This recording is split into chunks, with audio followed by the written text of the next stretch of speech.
Exit poll 2024 सी voter ABP news के सौजन्य से हम इस लगातार प्रसारित कर रहे हैं उस जानकारी को जो एग्जिट पोल के तौर पर सामने निकल कर आई है।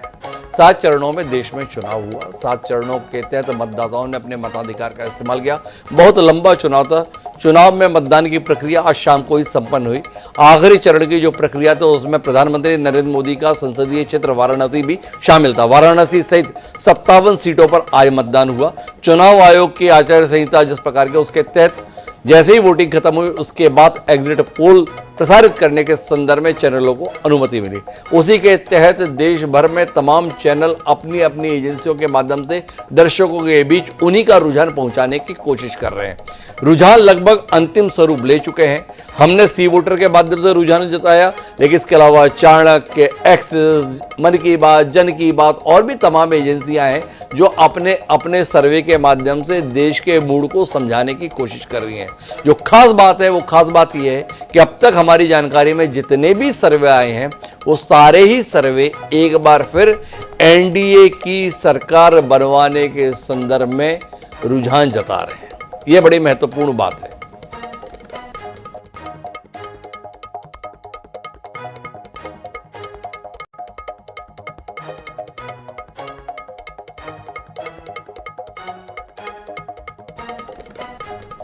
जो महत्वपूर्ण बात है वो महत्वपूर्ण बात यह है इन रुझानों से जो समझ में आई कि भारतीय जनता पार्टी ने कई राज्यों में अपने प्रदर्शन को बेहतर किया है।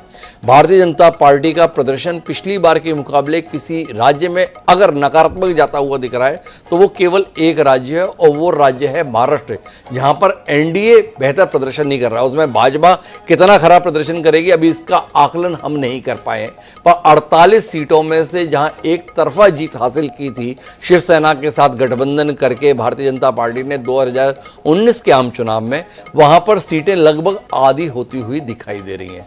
पर इसके अलावा पश्चिम बंगाल और उड़ीसा में भारतीय जनता पार्टी आश्चर्यजनक प्रदर्शन करती दिखाई दे रही है। इन रुझानों में पश्चिम बंगाल में तृणमूल कांग्रेस को पीछे छोड़ दे रही है भारतीय जनता पार्टी। 23 से 27 सीटें जीत सकती है भारतीय जनता पार्टी पश्चिम बंगाल में। वहीं उड़ीसा में नवीन पटनायक का जो तिलिस्म है उसे शायद भेद दिया है भारतीय जनता पार्टी ने, वो रुझान बता रहे हैं। 17 से 19 सीटें, 21 कुल सीटें हैं उड़ीसा में, उसमें 17 से 19 सीटें भारतीय जनता पार्टी जीत सकती है। और भारतीय जनता पार्टी ने उड़ीसा में किसी किस्म का कोई गठबंधन किसी के साथ नहीं किया है। वहां पर विधानसभा चुनाव है। विधानसभा चुनाव में क्या कुछ रुझान है वो अभी हमारे पास में नहीं है, लेकिन कुल मिलाकर उड़ीसा और पश्चिम बंगाल में अगर भारतीय जनता पार्टी ऐसा प्रदर्शन करती है तो उसकी सीटों का आंकड़ा 325 को पार कर जाएगा। 370 से दूर रहेगा लेकिन 325 को तो पार हर हाल कर जाएगा, ये सामने दिखता है। वहीं कांग्रेस के संदर्भ में जो नकारात्मक पक्ष है वो ये है कि किसी भी राज्य में कांग्रेस कोई चमत्कारिक प्रदर्शन करती हुई दिखाई नहीं दे रही है। जिस कर्नाटक में सरकार में आ चुकी है कांग्रेस, उस कर्नाटक में भी 26 सीटों में से महज 3 से 5 सीटें ही कांग्रेस के जीतने की उम्मीद जताई है इस सर्वे में। वहीं दूसरी ओर भारतीय जनता पार्टी जेडीएस के साथ गठबंधन करके अपनी पुरानी स्थिति को बरकरार रखने की स्थिति में। वहीं नए सहयोगी जोड़ के भारतीय जनता पार्टी आंध्र प्रदेश में कमाल का प्रदर्शन करने जा रही है, जहां एक और विधानसभा में संभावना दिख रही है कि चंद्रबाबू नायडू फिर मुख्यमंत्री बन सकते हैं। वहीं विधानसभा में भी जगन रेड्डी का सुपड़ा साफ होते हुए दिखाई दे रहा है। लोकसभा में 0 से 4 सीटें ही जीत पाएगी जगन रेड्डी की पार्टी। वहीं एनडीए कितनी ही सीटें जीत सकता है। तो कुल मिलाकर आंध्र प्रदेश के संदर्भ में बात करें, चाहे हम तेलंगाना के संदर्भ में बात करें, चाहे कर्नाटक के संदर्भ में बात करें, तमिलनाडु और केरल में भी खाता खोलने की उम्मीद भाजपा की जाग रही है। तो कहने का मतलब ये कि पूरे देश में ही भारतीय जनता पार्टी अपने प्रभाव का विस्तार करती हुई दिख रही है। मोदी की गारंटी काम करते हुए दिखाई दे रही है। नरेंद्र मोदी की जो एक विश्वव्यापी छवि को प्रस्तुत करने की कोशिश भाजपा ने 10 सालों में की है, वो छवि काम करते हुए दिखाई दे रही है रुझानों के अंतर्गत। भारतीय जनता पार्टी अपने प्रतिद्वंदी दलों के मुकाबले मीलों आगे दिखाई दे रही है। वहीं दूसरी ओर राहुल गांधी की न्याय योजना और 7-7-25 गारंटी कुछ भी कर पाने में सफल होती नहीं दिखाई दे रही है। एक राज्य ऐसा दिखाई नहीं दे रहा है जहां पर देखकर यह कहा जा सके कि कांग्रेस एक तरफा प्रदर्शन करेगी। केरल में अपनी सीटें बचा पाने में कांग्रेस कामयाब रहेगी। राजस्थान में एक बड़ी उम्मीद कांग्रेस को लेकर जताई जा रही थी, लेकिन वहां पर भी रुझान उसकी पुष्टि नहीं कर रहे हैं। गुजरात में किसी प्रकार की स्थिति में कांग्रेस दिखाई नहीं दे रही है। पंजाब के संदर्भ में कांग्रेस और आम आदमी पार्टी 2-4 सीटों का इजाफा कर पाए, लेकिन वहां पर भाजपा के पास खोने के लिए कुछ था ही नहीं। जो कुछ भी बटना है वो कांग्रेस और आम आदमी पार्टी के बीच में ही परस्पर बढ़ जाना है, या शिरोमणि अकाली दल से जो 2 सीटें उनमें से कुछ छिन जाना है। हिमाचल प्रदेश के संदर्भ में भी यही स्थिति है। दिल्ली में जरूर भाजपा को झटका लग सकता है। 7 सीटें भारतीय जनता पार्टी लगातार जीत रही थी दिल्ली में। आम आदमी पार्टी और कांग्रेस का गठबंधन वहां पर 3 सीटें जीत सकता है, ये रुझान बता रहे हैं। तो दिल्ली एक ऐसी जगह है जहां पर कोई झटके की उम्मीद भाजपा के संदर्भ में हम देख सकते हैं। उत्तर प्रदेश में 80 सीटों पर भाजपा अपने पुराने प्रदर्शन को दोहराने की स्थिति में है। समाजवादी पार्टी और कांग्रेस का गठबंधन कुछ सीटें हासिल करेगा। बहुजन समाज पार्टी को शायद वहां पर एक बड़े नुकसान का सामना करना पड़े, ऐसा लगता है। बिहार में उम्मीदों के विपरीत रुझान दिखे हैं।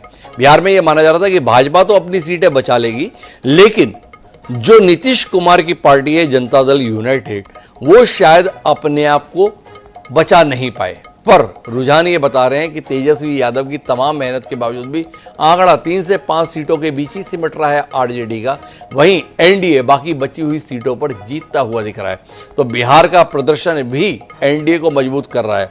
अब तो दिलचस्पी का विषय 4 तारीख को शुरुआत से ये रहने वाला है कि भाजपा का आंकड़ा 300 के कितने पार जाएगा और एनडीए 400 से कितना दूर रह जाएगा। कुल मिला के इतनी की उत्सुकता का विषय रह गया। पर कुछ हमारे साथ पैनलिस्ट लगातार ये बातचीत कर रहे थे कि नहीं, ऐसा नहीं है। इस प्रकार का ट्रेंड, इस प्रकार का आकलन, इस प्रकार की उम्मीद 2004 के आम चुनाव में भी की गई थी, जब अटल बिहारी वाजपेयी के करिश्मे को लेकर उम्मीद जताई जा रही थी। पर जब नतीजे आए तो सारे अनुमान ध्वस्त हो गए थे। इस बार भी वो अनुमान ध्वस्त हो जाने वाले हैं। भारतीय जनता पार्टी का मुकाबला कर रहे विपक्षी दलों ने इस बार चुनावी सर्वे के आधार पर जो ये एग्जिट पोल है, इसके बहिष्कार का फैसला लिया था। कांग्रेस ने लिखित रूप से अपने प्रवक्ताओं को कह दिया था कि किसी को इस बहस का हिस्सा बनने की जरूरत नहीं है। पर आज दोपहर में इंडिया गठबंधन की जो बैठक हुई, उसमें इस फैसले को बदल दिया गया और कहा गया कि नहीं, आप इस चर्चा का हिस्सा बने। पर चर्चा का हिस्सा क्यों बन रहे थे? क्या उनके पास ऐसी कोई सूचना पहुंची थी कि सर्वे एजेंसियां कांग्रेस या इंडिया गठबंधन की बेहतरी का कोई अनुमान देने जा रही हैं?